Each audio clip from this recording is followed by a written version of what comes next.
So the next group of drills is focused on weight transfer. You have like rocker throws, separation throws. There's a lot of ways to set this up, but they all kind of work on the same thing. They're all starting you at one of the most critical checkpoints of the delivery. When front foot touches down, the arm is loaded, your body's still relaxed. The moment before you turn on that effort, and boom, everything goes to the plate. Rubber band is at full stretch, everything contracts, ripping the home plate. It's starting you at that crucial point. Different coaches set it up different ways. It doesn't really matter. I think a lot of it's about what's comfortable for you. Some people teach toes forward. Some people teach back foot like it's on the rubber. I think that changes for each individual pitcher. If you watch high-level throwers, there are some guys who achieve weight-bearing front foot strike when their whole foot hits the ground and engages with some force of their body weight. Their back foot has barely even moved. Their heel is still peeling off the ground. They still have a lot of weight on their back foot.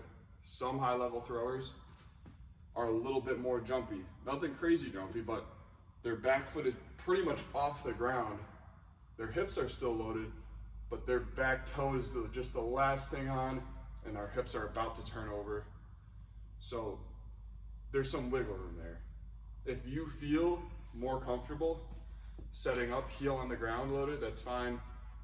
If you feel more comfortable setting up toes forward, that's fine. The main thing I'm focused on is where your hips are at. I just don't want your belt buckle forward at the target. I want it as loaded up towards third base as you can get it. So start however you want with your foot, just make sure your hips are loaded up, shoulders are loaded up. Another thing, another kind of misconception about this, I'm sure you guys have done some kind of rocker before, and your 10U coach has taught you onto your front foot, onto your back foot, onto your front foot, onto your back foot. This knee bent front foot position is never a spot we want to get into. If you're doing 3 of these before each throw, that's 1 bad habit.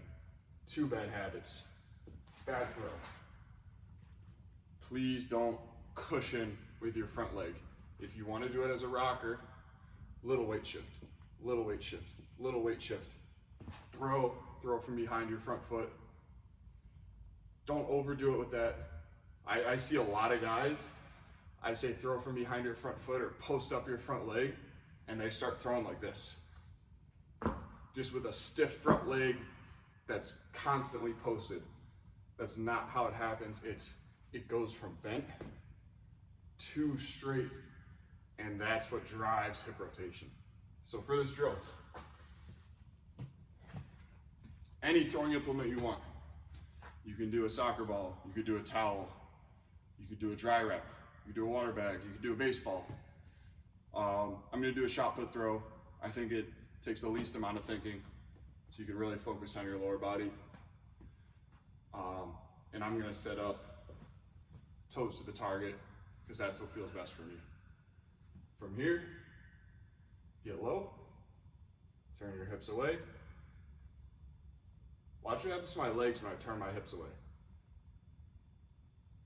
When I'm loaded up away from home plate, my knees are bent and ready to snap back towards home. That extension is what drives hip rotation. So if you're set up, my weight's on my back foot, look at my heel. Don't do this. You're not ready to sprint from that position. Be ready to sprint. Load it up. Weights on my back foot. Little rock. Drive, gain ground towards the target. My front foot should be gaining ground, reaching out. Nice solid finish. This is a super important drill.